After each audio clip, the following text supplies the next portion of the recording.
These long dog days of summer, I mean, we just made it through a heat wave. Mama was parched through this heat wave. I was hitting up Dunkin' every single day, and I will continue to probably for the rest of my days, but especially this summer. Dunkin' is helping everyone stay cool this summer with its lineup of refreshers. These drinks are packed with bold, fruity flavors and served ice cold. It's amazing. Dunkin' refreshers are the perfect afternoon pick-me-up. I like to start my morning with them personally, and then sometimes I go back for a second one because I'm just feeling crazy. They come in a variety of delicious flavors, including fan favorites mango pineapple and strawberry dragon fruit. And then for a limited time, there's black cherry and there's pink pineapple. I'm going to tell you something right now, and it's a bold claim, let me tell you, but I stand behind it.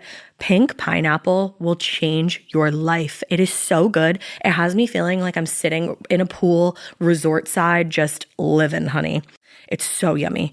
Try your favorite flavor with green tea, sparkling water, lemonade, or Dunkin's all-new limeade. I haven't tried the limeade yet, but I'm going to. Usually I get my drinks made with green tea and occasionally lemonade, but I do really like the green tea.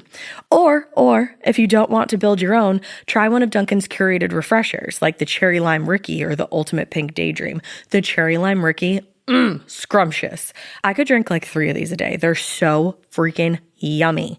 Head to Dunkin' today and find your favorite refresher. Dunkin' refreshers contain less than 1% fruit juice. Limited time offer. Chilling crime cases are mysterious, but finding coverage shouldn't be. With the State Farm Personal Price Plan, you have options and can personalize your plan to help create an affordable price so you can get back to cracking all of life's bigger cases.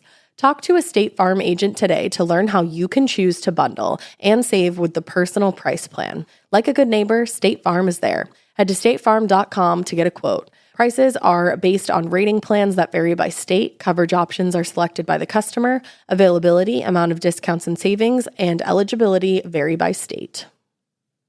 Avoiding your unfinished home projects because you're not sure where to start? Thumbtack knows homes, so you don't have to. Don't know the difference between matte paint finish and satin? Or what that clunking sound from your dryer is? With Thumbtack, you don't have to be a home pro. You just have to hire one. You can hire top-rated pros, see price estimates, and read reviews, all on the app. Download today. Hey, weirdos, I am Ash. And I am Elena. And this am Morbid.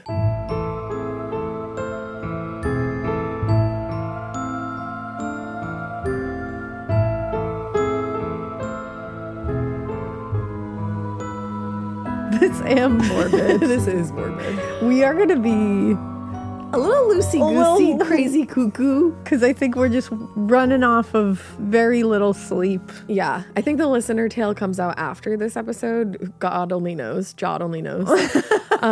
But if you haven't seen the listener tale yet, we're just like dealing with some family stuff right now. Yeah. Ma's in the hospital. Yeah. She's doing all right, but you know. But there's a lot going on. We're running back and forth and here and there and everywhere. Yeah. Lack of sleep. Elena's fire alarm went off. Fire. Oh, yeah. Why did I just say fire? Fire. Elena's fire. Ash literally said, what ancient deity did you piss off? Yeah. My week started off with the dental emergency. Yep. Which luckily rolled into, because I was like, I'm not canceling the Unlikely Story event. Yeah. Like the book event. Yeah, the book event. So I was like, so that rolled into a really great night. Yeah, so fun. That really took my mind off of the fact that my whole fucking mouth was a fucking flame. But that sucked. Yeah. Like getting the actual dental stuff. And then right after that, we had Ma ended up in the hospital. Yep. And it was like very scary at first. Still is. It's still not great. Yeah. But, you know, we're getting through it. And so we've been going through that. And then last night, so I haven't had sleep because, like, with the dental stuff, I wasn't sleeping. No, because your mouth is in pain. Yeah, and then with the Ma stuff, I wasn't sleeping. God, the two of us were up until, like, 4 a.m. Literally. Like, went home, got 2 hours of sleep, went back to get shit done. Like, yeah, showered at, like, 4 a.m. Literally. And because I was like, I got to get hospital You're in a place off of of me. 4 a.m. lately. I really isn't that am. when the alarm started going off? Yeah, that's when the fire alarm went off. Because we've been doing that because, like, you know, we've just been making sure that Papa's okay, and we want to make sure he's being fed and hydrated. Not just McDonald's. That he's sleeping because he will want to just eat McDonald's. Which, like, don't blame him. Yeah, me too. but we just want to make sure he's okay, too. And then, so I finally I'm like full night's sleep last night because like everything settled a little bit and like we were able to come home at a decent time. And I got woken up Out of REM sleep, according to the Aura ring. According to my Aura ring, I was in goddamn REM sleep. know. And my fire alarm in my house went off. And it's literally every fire alarm going, fire, fire. I'm running down the hallway grabbing the kids. The kids are all like, what is going on? And we're like flipping out. John's running around. Wild. Luckily, my house was not on fire. No, thank goodness. Just happened to be like a glitch in one of the alarms, but we had to fire department came. Hello? So at 4 a.m. we're just like, hey guys. What's up? And they How were you guys so doing? sweet. Luckily, like we've had great luck with everybody that we've dealt with this week. I know. Funny thing is, it was like the same Team. firefighters that were at my mom's Like, the other night. Hi. Just like, hi, I'm having a really great They're week. like, damn, bitch. Even they're like, what ancient Yeah, deity they're like, did you piss shit. off? You're like, Ash said that too. Oh, God damn it. So it's been like a literal shit show over here. Yeah, it really has. But you know what? We're getting through it. We're getting through it. Everybody is in a place of at least being like baseline okay right now. Yeah. And we're going to get there. We're going Yeah. to see the end of the tunnel. And you know, we are recording right now the last episode that's going to be on Wondery Plus. Because we're making our way to Sirius. So after this episode and after the Listener Tales episode, Because I do think that comes out after. I think it does. Guys, we don't know. You know that. You know but you that. know what? We will. This is the very last episode we're recording. That we're where gonna it's, say like, that. super duper crazy ahead of time, and we're not knowing. Gonna know when it comes out. Yeah, because Yeah. So yeah. this is the last time you're gonna hear us say, I don't fucking know when this comes out. oh my god, wait! Me and Elaine have been listening to so much Jack's Mannequin and so much Something Corporate. Oh my God. And I know this is the last straw, but I literally was just like, this is the last time in my head. I love it. Yeah, for some reason, Something Corporate is a real fucking comfort. Yeah. Something Corporate, and then weirdly, Taking Back Sunday. Yes. When you Taking Back Sunday gets you in like Well, let's you know, get when the you're, like, aggression out. like you can't be sad anymore, so you just have to be angry, Yes. even though like you're like, I don't even know why I'm angry Yeah, right now. you're Like just I'm mad just at mad everything. at life. Yeah. I've been yelling Taking Back Sunday Oh, in my car. hell yeah. It's like that scene of is it Christina Applegate, or am I absolutely losing my mind? I don't know. From Married with Children? Oh, yeah, yeah. Christina Applegate. Yeah, That yeah. sounded so completely wrong No, to you me. got it. But she's in that other show, like Death Something with Oh, someone. yeah. You know what I'm talking Get about. something with someone. You know? Yeah. Like her husband gets killed by like a drunk driver or something like that. Yeah. And you know, it's a Yeah. whole thing. Anyway, there's a scene in that show that I can't think of the name right now where Christina Applegate is just like screaming screamo lyrics in her car. Yeah. And that's me right now. Yeah, pretty much. Yep. Honestly, like early aughts pop punk is really getting us through this right now. Yeah, like the MySpace playlist. Yeah, I never knew it was going to be such a comfort in times such as these, but It is. thanks to that. Thanks to that. I was listening to the Thanks, Format Andrew, for this being morning. the- Andrew, Postal Service. Oh, yeah. I'm in Hollister right now. Hell yeah. I'm literally in Hollister. In the shower, I'm just in Hollister right now. Hollister's having a fucking comeback. Have you seen? I know, and that's like really like close to my heart Yeah, of course it is. because you worked there. I fucking loved Hollister. I loved Hollister. Yeah, that shit. I can smell it right now. Oh yeah, you can smell it down the mall. Yeah, you can. My parents would never come in with me. They're like, fuck that. And I'm it was sure pretty no one intense. else's did either. No, According to the youths, it's going to be a 2009 summer.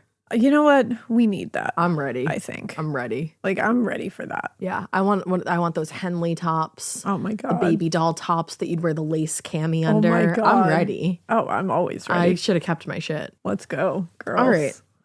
Well, So that's our dumpster fire over here. But you know what? Again, perspective. perspective. We're gonna Things get- can always everyone's be worse. gonna get through it. Things could be worse. People You- are going through worse. could get kidnapped. You could. And that's what this story is Yeah, about. that's worse. It's called transition. Arguably. Look it up. Yeah. It's called segue. It's called Segu. There you go. If you're M from And That's Why We Drink. Yeah, Or go if you're listen to us that. because we love them. Yeah. So I'm lost. But anyway, we're going to be talking about Patty Hearst and the Symbionese Liberation Army today. Liberation Army.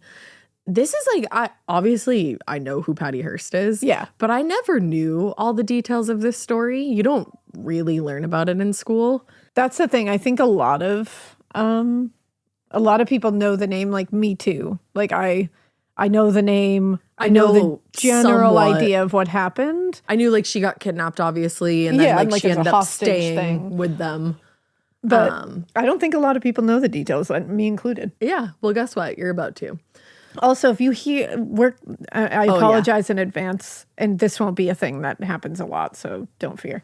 But if you hear like a message sound, We just have to have our I'm phone sure Mikey volume. will try to edit as much as he can out. We're just leaving our phones on like sound for obvious reasons. So I just didn't want you to be like, what the fuck is going on over there? You're like, wow, you guys are really popular and You guys also are- inconsiderate. I was going to say also inconsiderate. All right. So let's get into it. We're going to start at the very top, very beginning. That's a great place to start. Yeah. Patricia Campbell Hearst, she was born, and that's where it all starts. She was born. She was on February 20th, 1954, making her a Pisces. Okay. Right on the cusp, though. She was born in San Francisco, California, one of 5 daughters. 5 gals. 5 gals. Born to Catherine Campbell, which is a sick ass name, Yeah. and Randolph Hearst. Randolph is just like that's a name. That's a town in Massachusetts. That's a town in Massachusetts, exactly. And a sick ass name. Yeah. Really cool name. So, well, he was a big, important guy. He has to be. He was the son of publishing magnate William Hearst. So that made him heir to one of the nation's largest fortunes, and the nation, but also probably the world. Damn. And it also meant that he would eventually become the chairman of the board of the Hearst Corporation, which was a huge media conglomerate that owned tons and tons of very popular, nationally recognized media outlets. Holy shit. Think Succession. Very Succession, yeah. I literally wrote very Succession coded.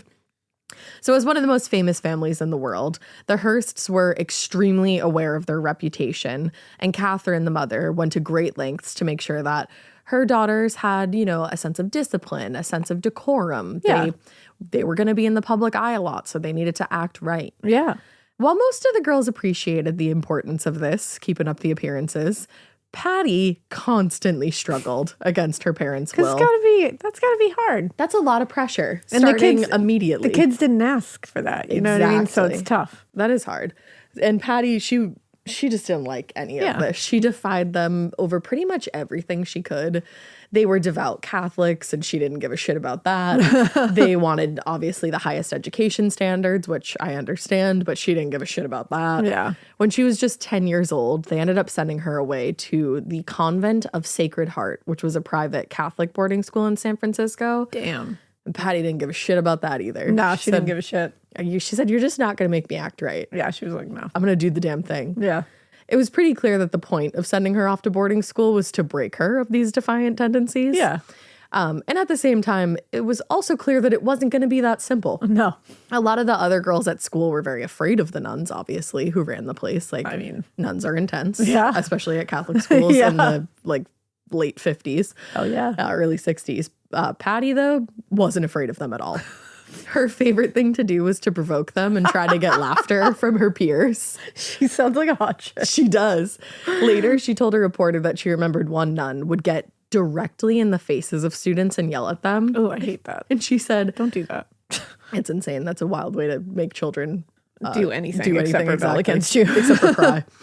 But Patty said, "When she did this to me one day, the idea flashed in my mind that I could make her stop by shocking her. So when she paused for a breath, I very deliberately said, 'Oh, go to hell.'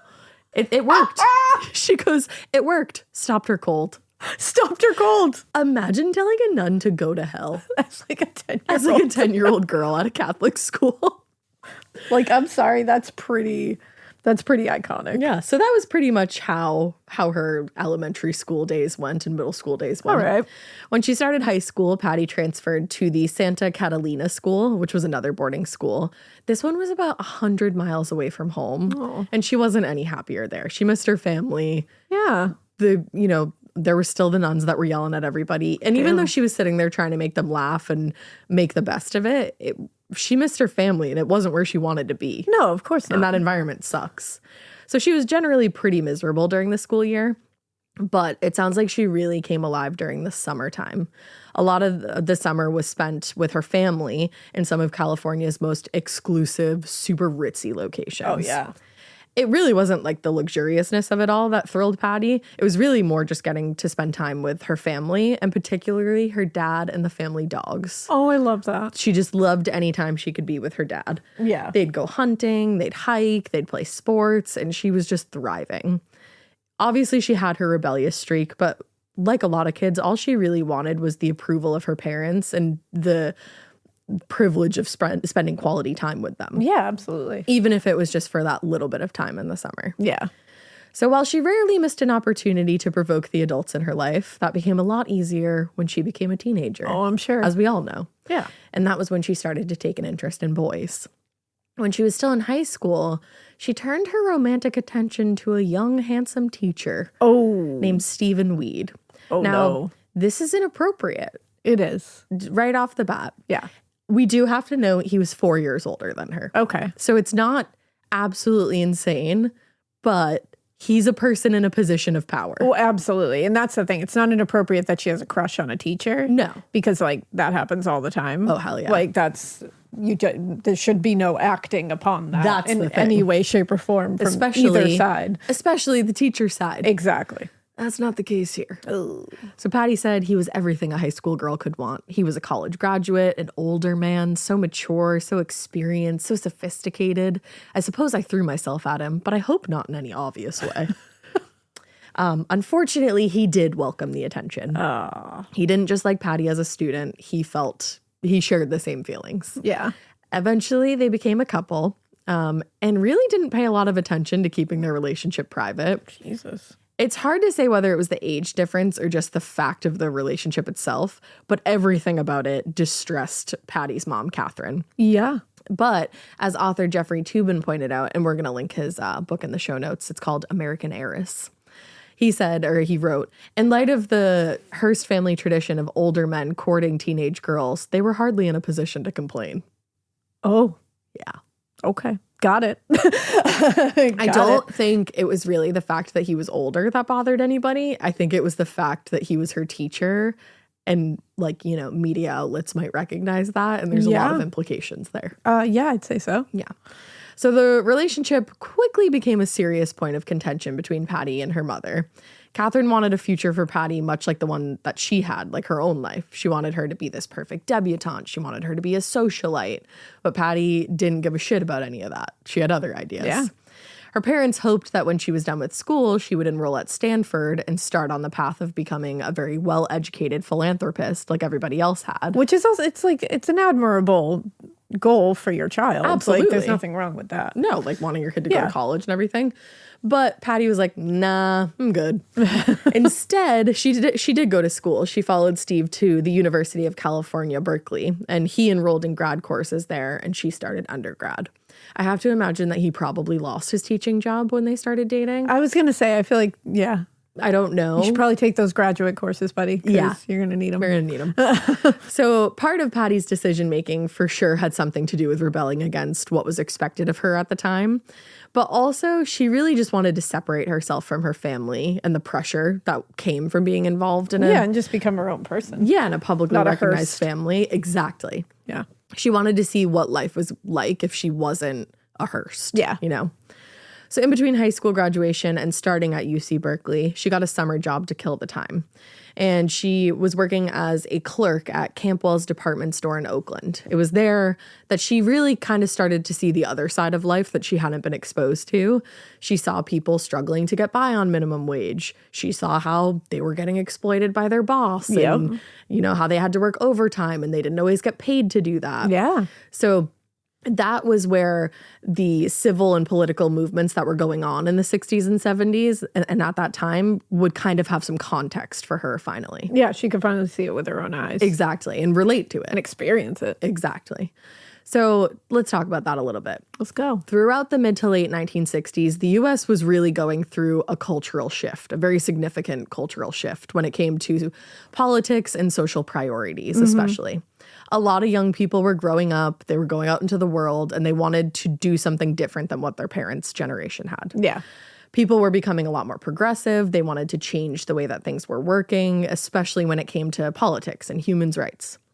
And for the most part, activists at that time were, doing sit-ins, protests, rallies. Yeah. A lot of these things weren't violent at the time because people wanted to try to get attention to these different causes. And in the beginning, at least, they were like, let's do this non-violently because that's a good way to get our message across. Yeah, let's try to spread peace here. Exactly. But by the end of the 60s, a lot more new radicalized groups were starting to form, and those groups were choosing to do it the violent way. Yeah.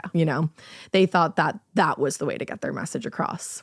Throughout the late 60s and early 70s, these kinds of underground groups were engaging in armed robberies, jailbreaks, bombings, all those kind of things. And they were all done in the name of reshaping America to address different needs of marginalized communities. Yeah, absolutely. Ultimately, they didn't really get an overwhelming amount of support from the public because they were doing things violently. Mm-hmm. But even if they didn't get support, they were getting attention. Yeah. And for them, that was good. That was what we're looking for. So unfortunately, while a lot of these underground, groups did have just causes, because of the violent nature of their tactics, they would attract a lot of people on the fringes of society. Yeah, who saw it as an opportunity To just be violent. Yeah. Exactly. Among these people were Donald DeFreeze, a multiple convicted criminal, and a group of young activists that included Michael Borton, Steve Celaya, Jim Kilgore, and Kathy Celaya. Together with Donald DeFreeze, they ended up forming their own radical activist group, and eventually they became one of the most notorious domestic terrorist organizations in American history. Damn. And that is the Symbionese Liberation Army, or SLA. Okay. I'm going to say that because it's so much easier to say. Yeah. And they ended up being a very far left militant group. So Donald DeFreeze was the founder and the leader of the SLA. And let's get into a little bit about who he was.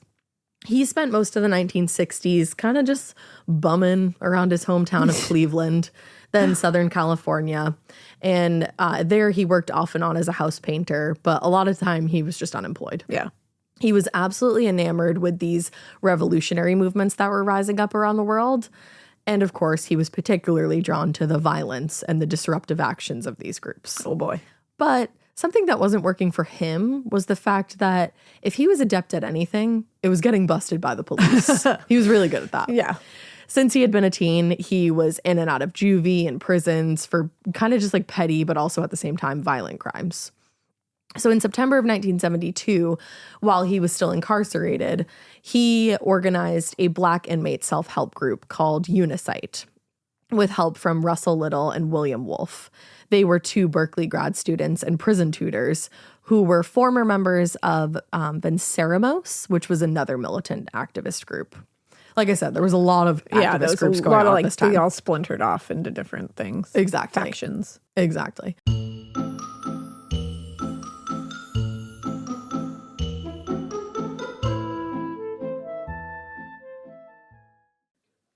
This part of the show is brought to you by Anua, the Korean skincare brand known for scientific, gentle, yet effective formulations. The latest from Anua is the Retinol Collagen Gua Sha Cream, a firming cream with a gua sha-shaped tip built right in. Have you guys heard of gua sha? It's that viral massage tool that moves fluid and tension out of your face. Less puffiness, a snatched jawline, honey, more definition in your face. Retinol firms and reduces fine lines, and collagen keeps your skin plump and structured. This cream has both of those things, arguably the most optimal combo for that snatched, lifted look all in one step. I am obsessed with the Gua Sha cream. First of all, it feels so cool to the touch when you put that on your face. It's just like, this is lovely. It's like a little spa treatment that you can give yourself. I like to do mine at night after I get out of the shower. I rub the cream on my face with the little gua sha. I'm sculpting that jawline, honey. I got it on the cheekbones.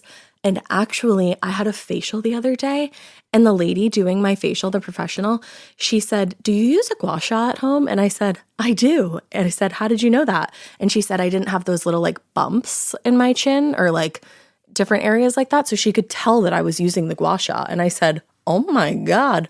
I just feel like I wake up less puffy in the morning when I do it the night before. But you can do it whenever you want to. I, 10 out of 10, recommend this product. The Anua Gua Sha Cream Value Set is available at anua.com, already discounted. Use code MORBID for an extra 10% off. That's ANUA.com, code MORBID. Getting scared is one thing. Getting a thrill is, well, you want more of those in your life. The Genesis GV70 is built to thrill, baby. A thrilling yet elegant design always makes driving the GV70 an exciting adventure. Its powerful athletic stance screams performance and turns heads. Everybody's looking at you, girl, or boy, or whoever. Command the road and experience a class-leading standard 300 horsepower. Oh my God. Plus, discover the different dynamic drive modes for all different terrains. Choose between the different terrain modes for whatever road conditions you may encounter. The Genesis GV70's award-winning technology and performance lets you drive with comfort and drive with confidence all at the same time. It's an exciting SUV with intuitive tech that can make your ride smooth even when the road isn't. And its blind spot cameras allow you to see what's next to you. It's like having eyes on the side of your head. That's pretty iconic. Its performance, by the way, is measured not only in power, but in how it makes you feel confident, sexy. The Genesis GV70. Learn more at genesis.com and feel the GV70. Every good detective needs a partner to support them on important cases. Think of a State Farm agent like your sidekick, there to help you along the way in your search for coverage. State Farm can help you choose the coverage you need, whether it's for your home, car, boat, or even RV.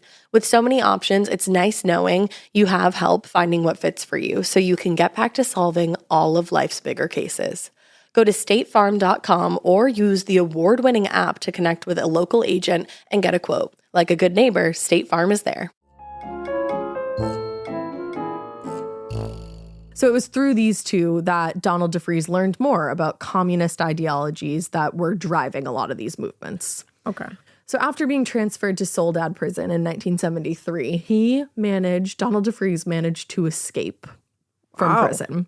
And he was directed by Wolf and Little to an activist safe house in San Francisco because these people really did work together. And they had these like safe houses set up around the city so that they could support one another. Yeah. So it was there that he started making connections with other activists. And eventually that was when SLA was founded. Building on what he learned about organizing in prison, SLA was founded basically with the objective of sparking a revolt in Black America that they believed in time would overthrow systems that had oppressed Black and brown people. Yeah. So it kind of started with a good message cause, in mind and a good cause in mind. Exactly. In the months after his escape, he started recruiting young people to the group like Michael Borton, Steve Celaya, Jim Kilgore, Kathy Celaya. Unlike some of the other naive, well-meaning members of revolutionary groups, these four already had a certain amount of notoriety at that time because they had been arrested for bombing UC Berkeley, their naval architecture building in 1972. Oh, damn. In the name of social revolution. Okay. So, like I said, while some people were joining SLA with good intentions, it all splintered off. Yeah. Because you can't. When people are coming in who have already committed bombings, it's like, okay. Yeah, like that's problem. Not the way to go about things. Red alert. Red alert, red alert. So with the help of his new recruits, Donald DeFreeze started reaching out to various inmates across California prisons in hopes of setting up a bigger network. Yeah. Because, he wants to get his message out there. Yeah. Eventually, the SLA unfortunately did become very successful in committing acts of domestic terrorism. But their networking process is kind of among some of the more compelling evidence of how unorganized they really were and how inexperienced most of the members were. The inmates that DeFreeze and others contacted were mostly serving life sentences and didn't have any chance of parole. So they weren't really going to be of much help on the outside. Yeah. And in addition to that, not a lot of them really understood what it was that they were joining in the first place. Yeah. One inmate, Clifford Death Row Jefferson, Death Row is his nickname. I'm sorry.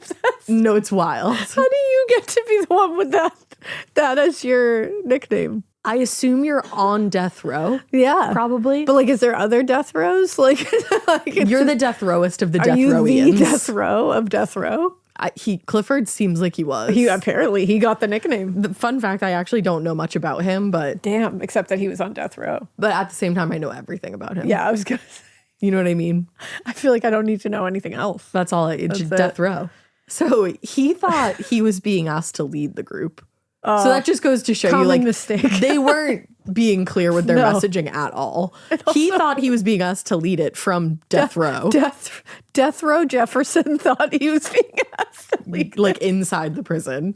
And Get out. another inmate who was contacted to, help join the revolutionary movement, he thought he was joining the Lebanese Liberation Army. Oops. So like, Yikes. what's going on here, guys? Like, are you not being clear? Like, what is No. You're like, oh, you're not being clear. You don't even have to ask. Like, what? So, yeah, disorganization and lack of experience aside, the members of the SLA, they did manage to gather a large number of guns and bombs, and they did establish their own safe house in Concord, California. So they might not have been great at messaging, but they were great at amassing scary, scary things. Great at getting bombs And guns. Yeah. And safe houses. Yeah. In November of 1973, they did commit their first, what they saw as a revolutionary act, and it was a very violent one. They ambushed and murdered Oakland School Superintendent Marcus Foster. Oh, wow. And also at the same time critically injured his deputy, Robert Blackburn. It's awful. They had targeted Marcus Foster because they thought he was advocating for a student ID system at the school, which they felt was racist. But in all reality, Marcus Foster had never advocated for that system.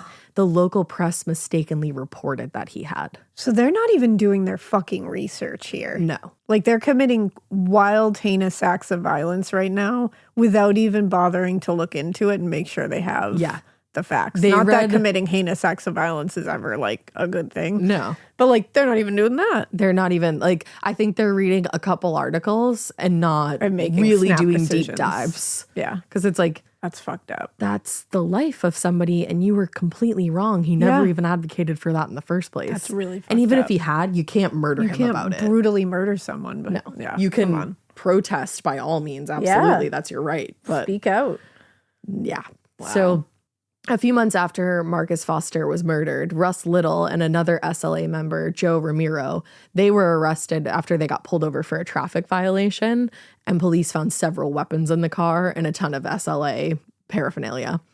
When word of their arrest got to the rest of the group, that group set fire to the Concord safe house and went on the run because now they knew that police were onto them. Damn. So they needed to spread out.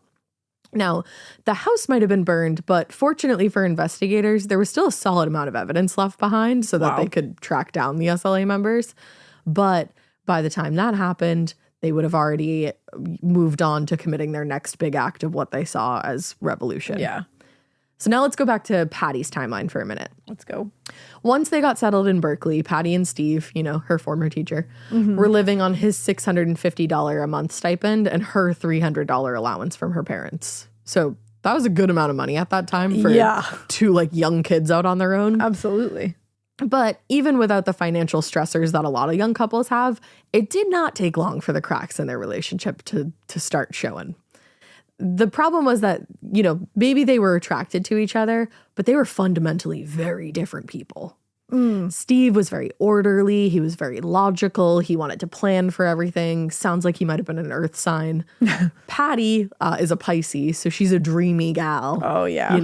Floating along. She's floating along. She's in those waters, those Piscean waters, and she's an art student. Oh, So that just tells you everything you need to know. She was a lot less rigid in the way that she thought, and she wanted to deal with things as they popped up rather than make a plan for them long term. Yep. She's also a teenager. She's 19 years old. I was going to say, So yeah, that's pretty standard. Yeah.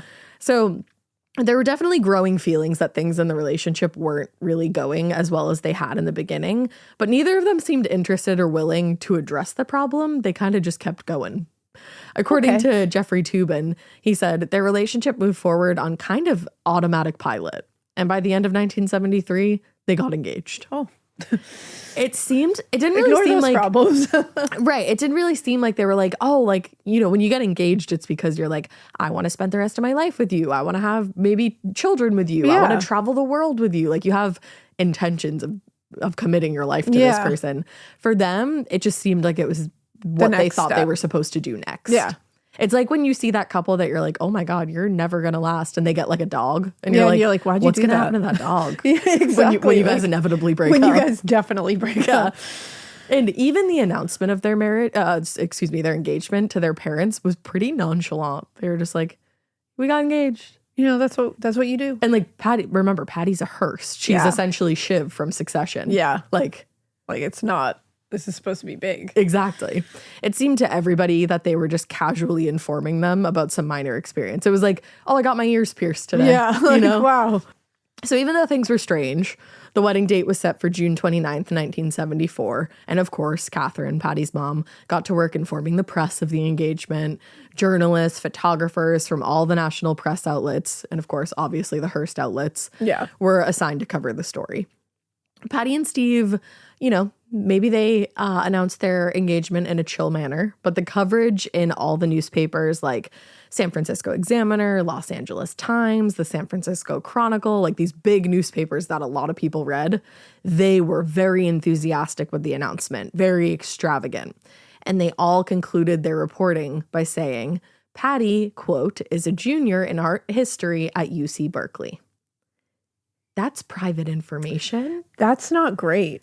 Like, it's like, obviously they wanted to say, like, she's going to college and this is what she's studying. But it's like, you don't need to tell her, especially this kid of this wildly. You're giving away her location. Yeah, exactly. So the note about Patty attending UC Berkeley was among what people thought was, people originally thought was an innocuous detail in the announcement. Yeah. It was the kind of thing that a lot of young couples would put in a marriage announcement.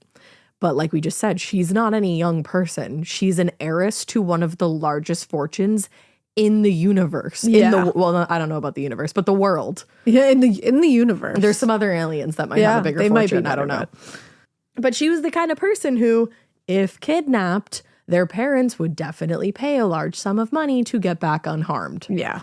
And that's exactly what was running through the head of Donald DeFreeze as he flipped through the pages of the paper in early winter of 1974. So, Patty and Steve were home on the night of February 4th, 1974, when a little past 9 o'clock at night, there was a knock at the sliding glass door of that led out to their patio. They looked over and they saw this young white woman standing outside. It looked like she was in some kind of distress. And the girl said she had some car trouble and asked if she could use their phone. But before either of them could answer, she barged her way into the apartment, and two male accomplices also entered the apartment. Oh, God. So, like, completely This is suddenly. the scariest thing I've ever heard. Yeah. It's like The Strangers. Yeah. Like, similar. Like they you know just what I set mean? up a decoy. So neither Patty or Steve had any time to react before one of the men hit Steve over the head with a bottle, which knocked him to the ground. So later, Steve told a reporter, in seconds, they had me face down on the floor in the hallway. They kept kicking me in the face and forcing me to keep my face down. Obviously, they didn't want him to see their faces. No. Later, Patty said that she felt very betrayed by Steve in that moment because she felt like he wasn't doing anything to stop the people from abducting her. But I'm like, He was getting kicked in the face. I understand that like you're upset that you got abducted. That's super duper valid. Very valid.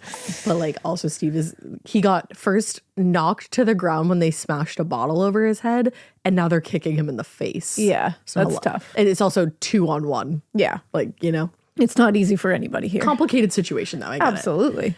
Next door, neighbor Sandy Golden could hear the commotion coming from the apartment, and she later said, "We heard a scream and 3 shots. We could see 2 men carrying a girl. She was struggling and she was half naked. She was screaming, 'Please let me go.' She seemed to be blindfolded." Oh. Yeah. Another neighbor, Donald Yamagashi, also heard the abduction as it happened, and he told police he knew what was happening right away when he heard gunshots and the sound of the shattering glass patio door when it exploded.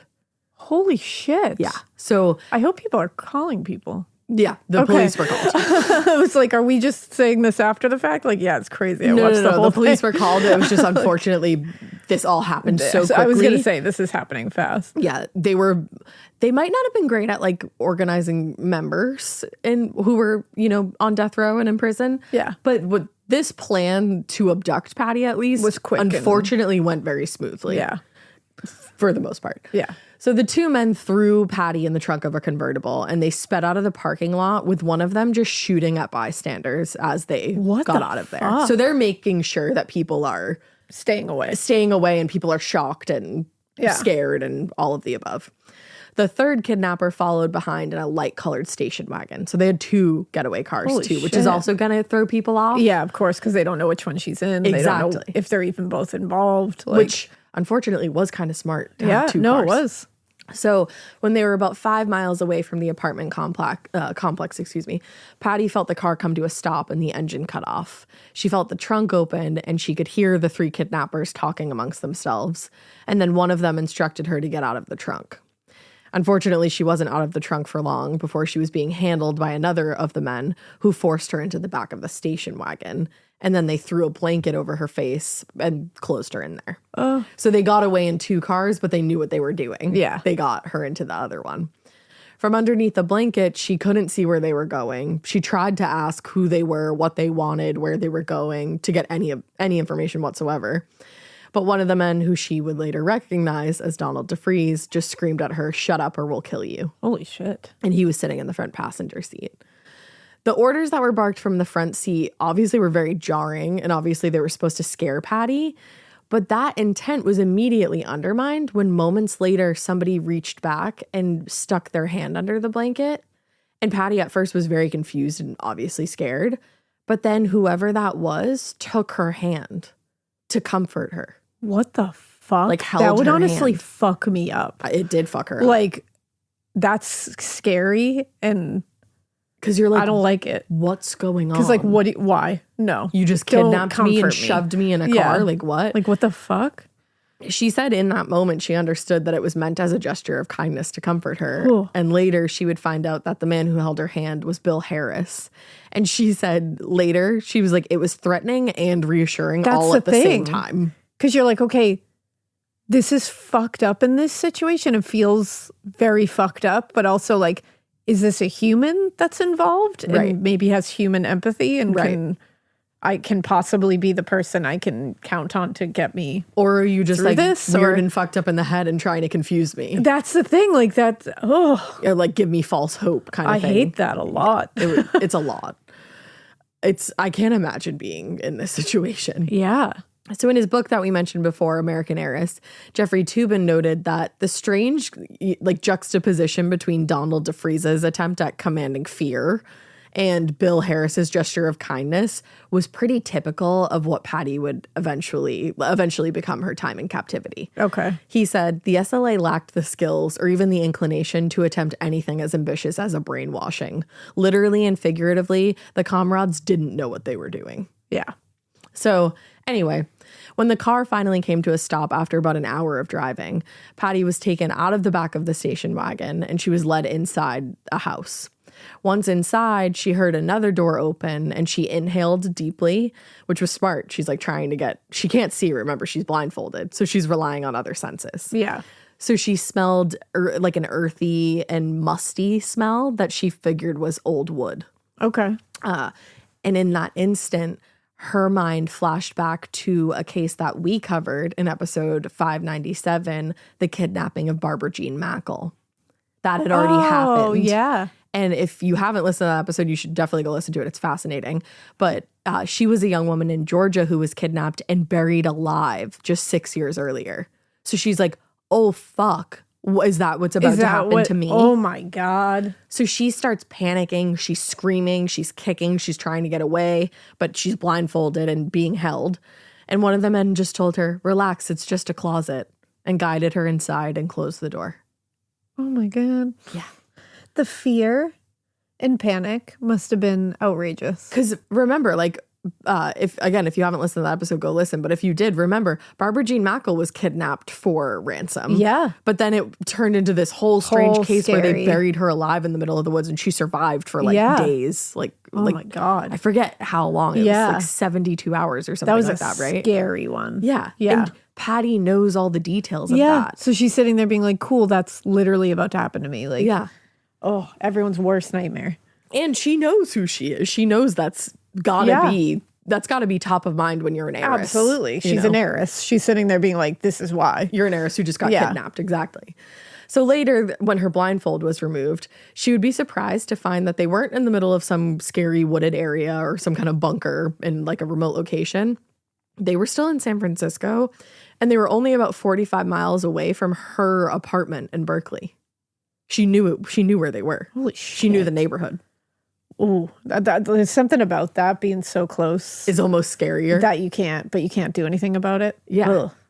So this was the location of the SLA's new safe house, because remember, they burned the old one down. And this was where she was going to be held for weeks as the group negotiated with her family for her release. So, like you said, did anybody fucking call the police in the middle of this? Yes. Yes. Okay. But they arrived at the apartment about 10 minutes after those two cars sped away from the house. That's a really again, it long happened. response time. It is. Yeah. Like, damn. Oh, damn. 10 minutes. Yeah. It's like, holy shit. But, you know, there's a lot going on in California. You're like, hey, kidnapping in process is pretty quick. You should Can you get here in like 3 throw minutes? that one into priority, maybe. I don't know. Perhaps. But aside from Steve and the neighbors' statements, there wasn't a lot to be gleaned from this crime scene. There was one very strange thing left behind, though, on the floor by the kidnappers. A box of cyanide-filled .38 caliber bullets. Cyanide filled. Yeah. Interesting. According to the others, this was Donald DeFreeze's idea. He wanted it to kind of be a calling card, like so that the authorities would recognize that this was the SLA. But at that time, you know, they hadn't done that a ton. Yeah. They hadn't. This was their early days. Yeah. So it's like there's no pattern to go by. Exactly. So the detectives were just like, what the fuck is this strange thing? Like, Yeah. why did you leave this here? Like, what does this That's mean? weird. A short time later, they did find the convertible car that Sandy Golden saw Patty being pushed into. It was found a few miles away from the apartment complex. Ah. They ran the plates and they traced it to 31-year-old Peter Benenson, a mathematician, and somebody who did not even remotely fit the profile of a kidnapper. Oh my God. So they were like, okay, this is weird, but they do suspect that he's involved because this is his car. But it turned out that he wasn't a kidnapper. He was another SLA victim. He explained to the detectives that a few hours earlier, he was just leaving the grocery store. This poor mathematician. This poor mathematician is just crunching some numbers in his head at the grocery store. Just trying to stay under budget. I bet he gave them exact change. You know? And he left, and he's approached by a young woman in the parking lot. She holded up. Well, she holded him up. She held up a revolver to him and said, "Give me the keys. We want your car, not you." I mean, honestly, that's best case scenario. If someone's going to do something awful to you, is we want your car, not you. Have Sure. it. Take it. Yeah. That's like, absolutely enjoy. But he has my response: freeze. Not fight or flight, just fuck. Freeze. Yeah, there's fight, there's flight, and there's fuck. And fuck is mixed up in freeze. I would just be like, enjoy yourself. Have a great day. He was just stunned by the demand. I mean, and yeah. the strangeness. So he hesitated. I feel like anybody would do that. Yeah. Anybody. But because he didn't act immediately, 3 other SLA members, Angela Atwood and Bill and Emily Harris, jumped on him, tied him up, and shoved him into the back seat of his own car and covered him with a blanket. Guys, just give him a minute. So now he's been abducted. Guys, just give him a minute. They did not have a minute, I guess. It's weird when someone puts a gun to you and says, we want your car. It is weird. It's weird. Don't keep it that weird. It's a unique experience for most people. And it's like, give somebody a minute to really take that in. Imagine if that's not a unique experience for someone. Like, they're like, fuck, this happened last They're like, week. God it's damn, what's like, going on? shit. Well, that wasn't the case for our Peter. That sucks. Poor Peter. I know.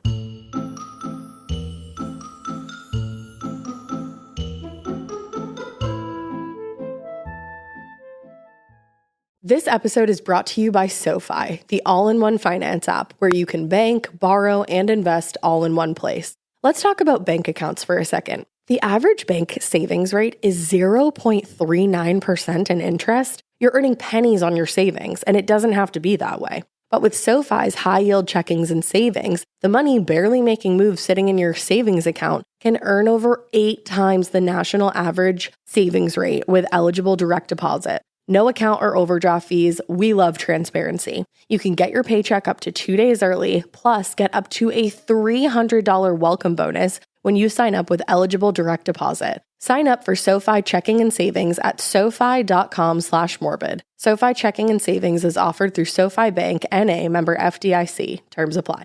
Do you remember in school when you just knew that your teacher had a favorite of everything? They would always use the same blue dry erase marker when they wrote on the board, or they would talk nonstop about their favorite element during science. I had a teacher once that literally had a favorite brand of marker. She would only write with specific markers, and if another marker ended up in her classroom, she was TO'd. And honestly, I was probably her favorite student because at the end of the year, I got her that specific brand of marker. Let's talk about their real favorite thing, though. Their favorite tissue brand. Kleenex. According to teacher lists, they are the #1 facial tissue trusted by teachers. Kleenex Ultra Soft tissues are silky soft to help prevent skin irritation, and now you can take them anywhere with Kleenex Snap and Go. I absolutely love Kleenex Snap and Go. It's so perfect to have that in your car. I had a cold last week and I was just... Honey, my nose was a faucet. I hate to do this to you, but it was disgusting. Drew literally came out of our garage with like 15 of the Kleenex Snap and Goes, and I put those in my glove compartment, and honey, they were easy access. It was so nice knowing that I didn't have to blow my nose into like an old wrapper that I had. Ew. So do the best thing for your kids' teachers and stock up on the ultimate classroom favorite. Maybe it'll make them their teacher's favorite student. They definitely have a favorite. Don't even get me started because, again, you know it was me. For whatever happens next, grab Kleenex. The best summer pieces are the ones you end up wearing on repeat. Comfortable, versatile, and somehow right for almost every occasion. Quince makes it easy to create a summer wardrobe that you'll love, with elevated essentials made from premium materials like European linen, organic cotton, and washable silk, without the traditional retail markup. I love that! Quince's 100% European linen pants, dresses, and tops are the pieces that you absolutely will reach for all summer long.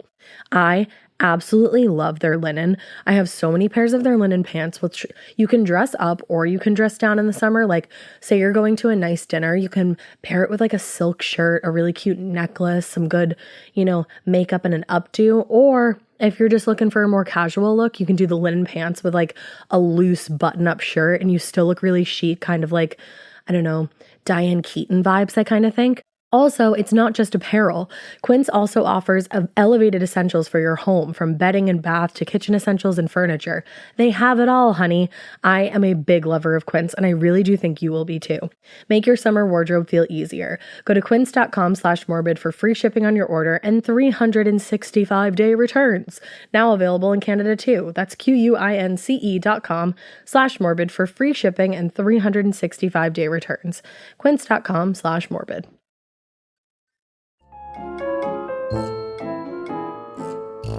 Now, after they transferred Patty to the station wagon, the kidnappers abandoned Peter's car by the side of the road, which was why it was found. Damn. But with him still tied up on the floor in the back seat. So he's just like, hello? Yeah. But before they left, one of the women told him if he went to the police, they'd find him and kill him. So eventually he was able to untie himself and he got out of the car, but he was so traumatized and scared that he didn't report it to the police. He just went home. I don't blame him at all. And I love that he just like left it's home. Not funny. I'm just like, oh, this poor man. Like, just left his car. He's like, bye. It's just a strange experience. Yeah. I'm like, what do you do when you get home after that? Because you really do probably want to just be like, I don't want that car anymore. No. I don't want anything to do with that car. Have it. Yeah. I walk now. Yeah. I'm a walker now. I'm a train guy. Yeah. I'll take the bus. Like, fuck that.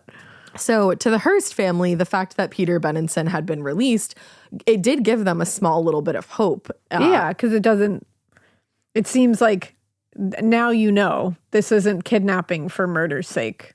Exactly. Like there's a reason here. There's a plot. And, yeah. If the kidnappers had released him so quickly and didn't harm him, Randolph Hearst said, it showed they had, quote, a measure of compassion and are not senseless and brutal. Yeah. He's like, they clearly have a plan here. Yeah, there's a reason, motivation. And here. I'm sure he's, he the chairman of this whole organization. He knows what's going on right now. Which is probably... He's being exploited. His worst nightmare has come to fruition. Yeah. One of this poor children. guy has 5 daughters. Yeah. Like, he was like, every time he had a child, he was probably like, fuck. Yeah, literally. Like, so happy, but was also like, oh, God damn it. Like another, I have to protect this person. Yeah. From like so much more than out there the average than the average parent. Now, while investigators might not have identified that box of 38 caliber bullets with, the cyanide filling them, That whole thing. they didn't identify that as a specific calling card, but they still suspected that the kidnapping might have been the work of the SLA. This was because after they had murdered Marcus Foster, the SLA wrote letters to take credit for the murder. And in those letters, they indicated their plan to kidnap a prominent person and raise money for their political cause. Oh, well, that'll do it. So in their statement to the press that night, the Hearsts asked the kidnappers to get in touch with them immediately. And they said, if she is released, we will not seek to imprison her abductors. And Randolph Hearst also noted that Patty might not have seen their faces, but Steve and some of the neighbors had, which meant that they could be easily identified if caught. Damn. I was Meanwhile, like- Steve is probably like, fuck, dude. He's like, I didn't see them. I didn't see shit. I know. I was like, you should just say you won't seek to imprison Yeah, her. that's Don't it. ever say that you saw their faces. What was that movie that we just watched? The Mike Flanagan one? When she's like, I didn't see Hush. your face. And he's literally like, he just takes off his mask. Yeah, that was the that was scariest scary. part of that whole fucking movie. Yeah, because he's just like, well, now you have. Yeah. So the next day, the station manager of KPFA radio got a letter in the mail from the kidnappers. Inside was a mobile oil credit card that was Patty's and a strange note that kind of read like a business memo. It said, Communique 13, subject, prisoners of war. Target, Patricia Campbell Hearst, daughter of Randolph Hearst, corporate enemy of the people. Warrant issued by court of the people. On the aforestated date, combat elements of the United Federated Force of the Symbionese Liberation Army, armed with cyanide-loaded weapons, served an arrest warrant on Patricia Campbell I'm Hearst. already annoyed by this. Yeah, me too. I'm irritated. I'm also terrified of it. I'm just irritated. I'm like, stop it. That's Just who we are as people. write a memo. Like, write a letter. I don't know why I'm making this correlation in my brain because it's not the same thing, but it reminds me of the mock trial that they do in Yellow Jackets, and you're just irritated by And you're it. like, just fucking speak. Exactly. Like, we know you're not a judge. Like, let's not Almost do like that. you're not a court of people. No. You're just, I don't even know what just you shut are. up. So they said, should any attempt be made by authorities to rescue the prisoner or to arrest or harm SLA elements, the prisoner is to be executed. All communications from this court must be published in full in all newspapers and all other forms of media. Failure to do so will endanger the safety of the prisoner. Symbionese Liberation Army, ND. And they simply signed the letter SLA and included a footnote that said in all capital letters, death to the fascist insect that preys upon the life of the people. Okay. A very like political, Yeah, for sure. move. Yeah. So the manager of KPFA immediately turned the letter and the credit card over to the FBI. He said, hello, FBI, I got have some something. shit. And they brought the card and the letter to the Hearst family in San Francisco. At the same time, the Hearsts got their own ransom letter from the kidnappers, but it was a lot less orderly and formal than the typed letter that had been sent to the radio station. This one was handwritten in a mix of like uppercase and lowercase block printing. And shout out to Dave. He kind of had to like decode this because it didn't really make a lot of sense. Yeah. So we're going to read what Dave got. It says, and it's all spelled wrong. It says, we're holding your daughter, Patricia Hearst, and we are never going to give her back unless you pigs let Ramiro and Little out of prison. Because remember, 2 SLA members had been arrested. Yep. They said, we're giving you 10 days. And when those 10 days are up and don't hear from Russell and Little, we're going to kill her the same way we killed those 4 persons. My friend killed those 3 in that funeral home. And we're going to keep on killing if you don't let them out free. Damn. That's scary. It's terrifying. That one's scary. No, that one's genuinely scary. Yeah. And picture that written in upper and lower case. Yeah, and just like a wreck. there's no sentence structure at all. Like, Yeah. that was Dave putting it in order. Yeah. So like the letter sent to KPFA, the ransom letter to the Hearst also demanded that the contents be shown to the police and published in the press. Yeah. Based on the postmark, the letters to the Hearst they found out was mailed from San Jose, but there was no way to identify the sender other than that. Meaning that they were just going to have to wait until the kidnappers reached out again, which is That's horrifying. exactly horrifying. Yeah. So FBI agents and local investigators were also confused by the reference to the murder in a funeral home. They knew that the SLA had murdered Marcus Foster, but they weren't aware of any other murders. So this detail would actually never be explained. Huh. Yeah. So Interesting. who knows if it happened or if they were just bluffing to trying to make it seem to be more scary, right? Yeah. But it was, I mean, this was a big deal. Their intent was clear. Everybody involved was supposed to cooperate or Patty would be killed. So in their statement to the press, an FBI spokesperson told reporters, "It will be up to the family whether the agency pursues the kidnappers. If they stay away, we stay away. Our first consideration is the safety of the girl. After the girl is saved, then we will find them." Which is like, cool. That should be it. Yeah. Yeah, everybody's working together here so far. In the days that followed, investigators and the family just had to sit around and wait to hear from the kidnappers. Oh my God. But I can't. days passed and there was no communication. So Randolph Hearst told a reporter, "The only thing we can do is wait and hope to hear from them soon." I can't imagine that. Yeah. But obviously everybody, had an idea of what was happening here. The expectation was that the SLA wanted to exchange Patty for the release of their imprisoned members, but nobody knew what the demands were going to be aside from that. It didn't really matter though.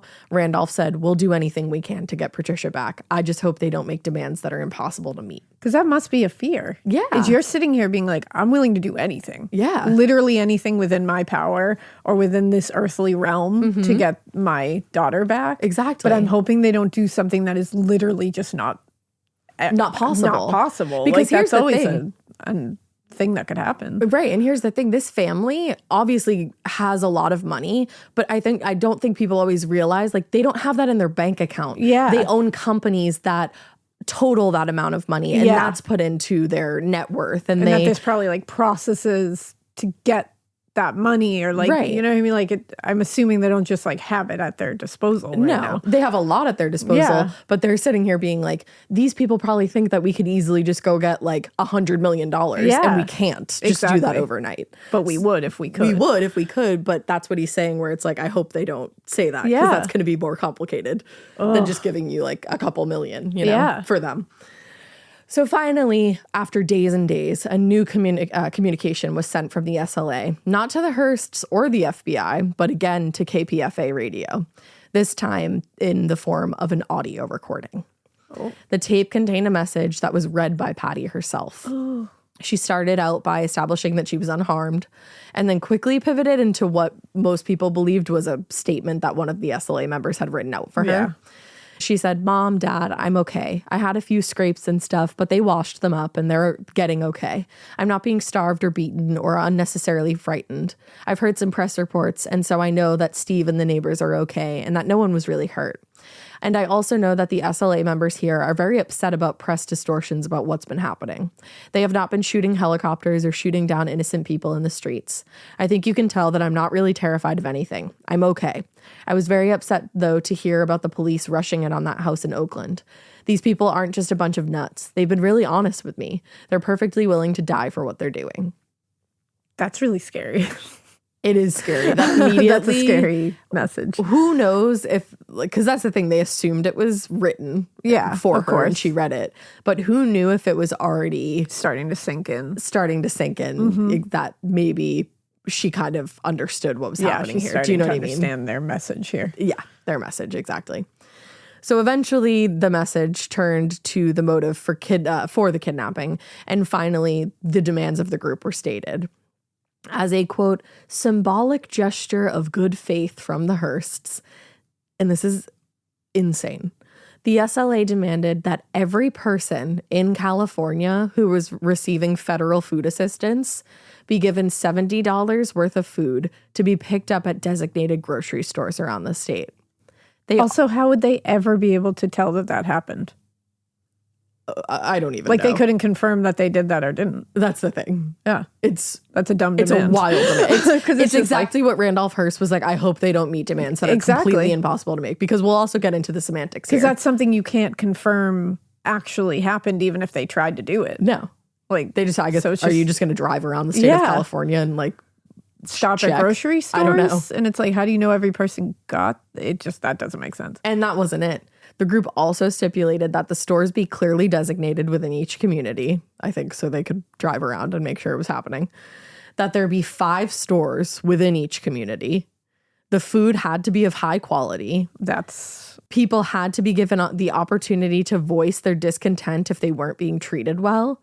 and other revolutionary groups were supposed to be on hand to observe and coordinate the distribution process. Yeah, see, this is that impossible demand that he was fearing. It is. Now, after receiving the tape, Randolph Hearst, he said, yes, that was his daughter's voice. And he said, if they are taking good care of her, then I believe it. Because you have to. Yeah.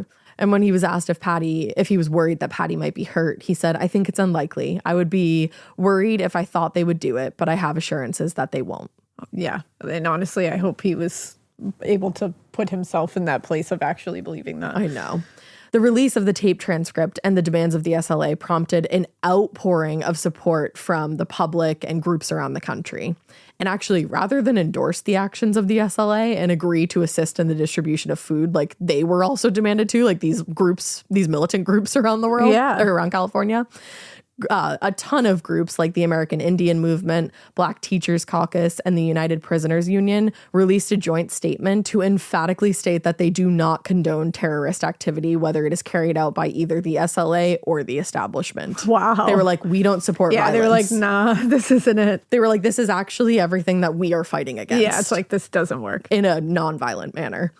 Residents of California also wrote letters of support and even offers of assistance to help Patty. Wow. One letter writer said, if this is the only way to save your daughter, I want to help you meet with such a high demand.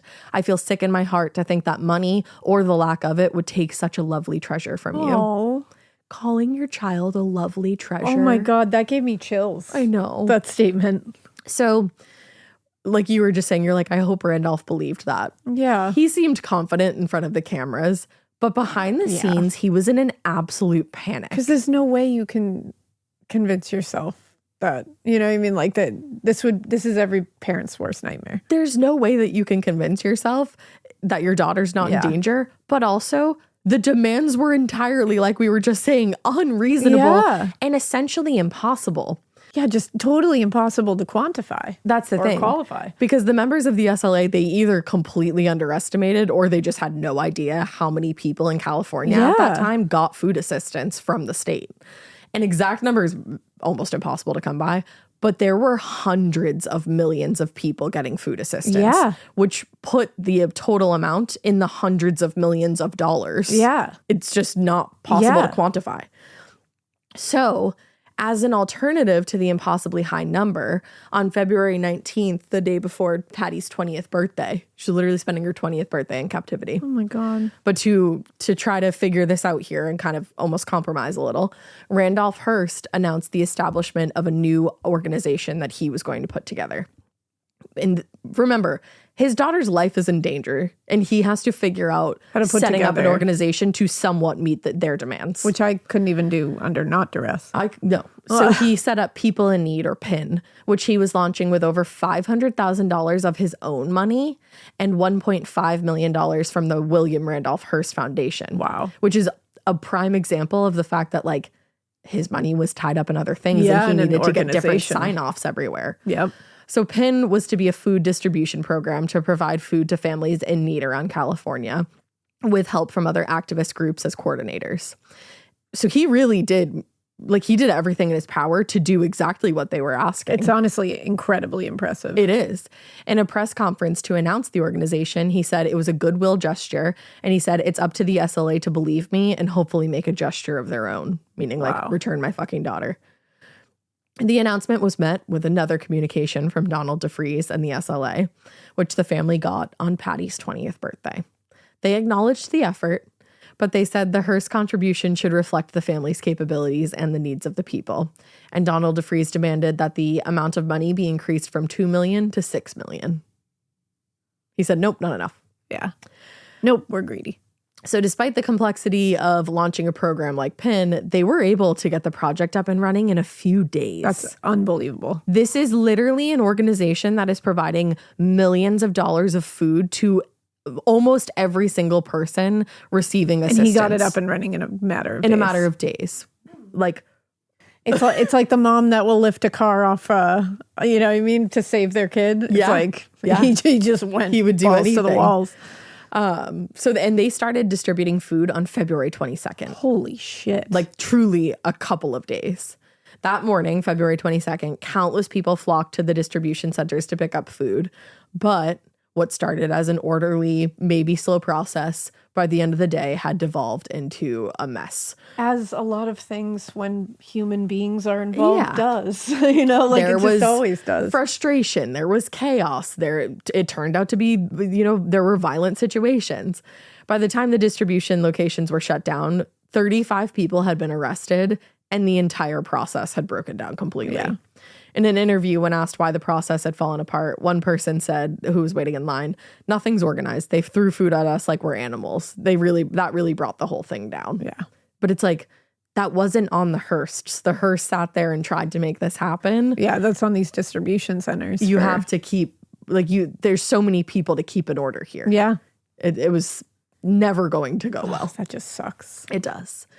So in the days that followed, the administrators of PIN would luckily become a better organized process or organization, and the distribution process did become more orderly at all the sites around California. I also want you all for a second to picture California. Yeah. It's a huge state. Fucking massive.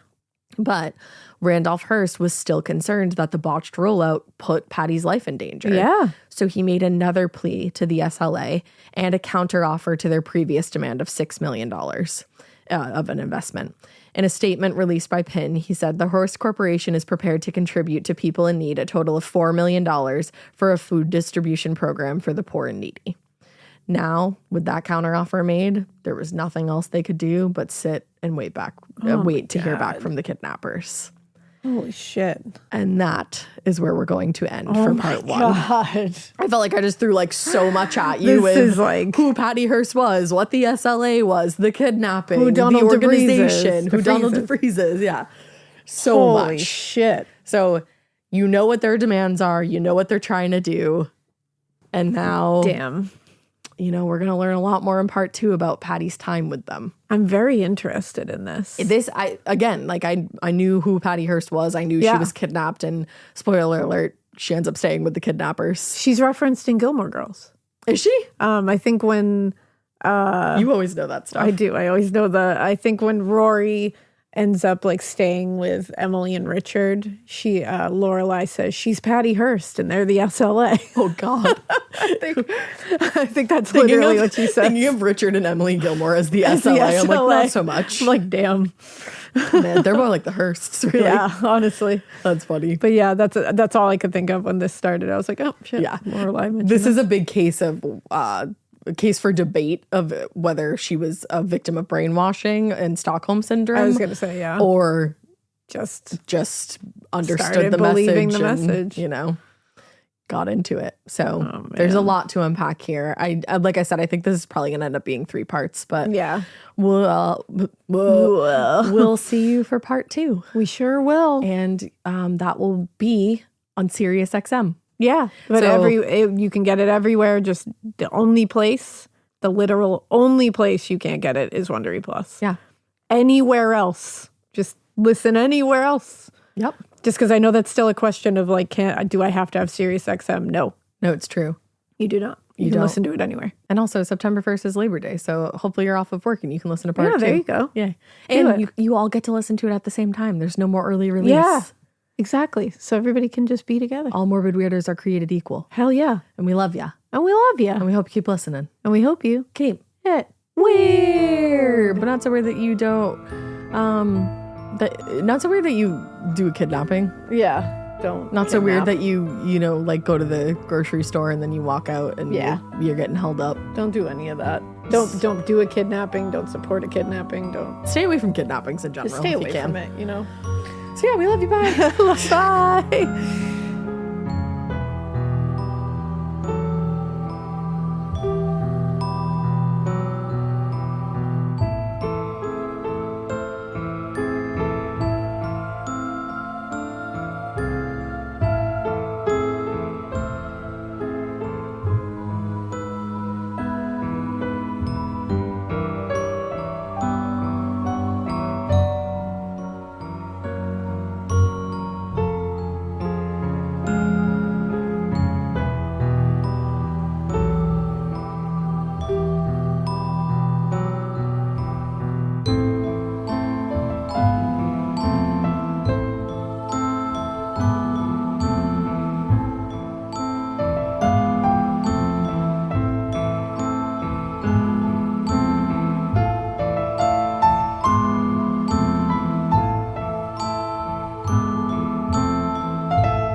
Traditional home security only alerts you after a break-in, and that's too late. Simply Safe is changing that. Stop. This is Simply Safe. Police are on the way.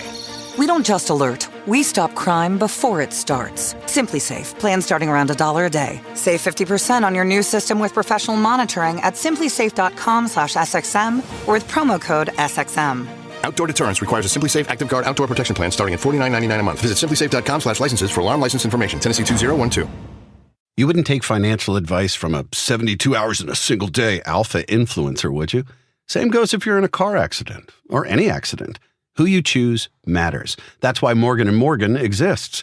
They're the largest injury law firm in America, and they've built a reputation by actually winning cases, not just talking about it.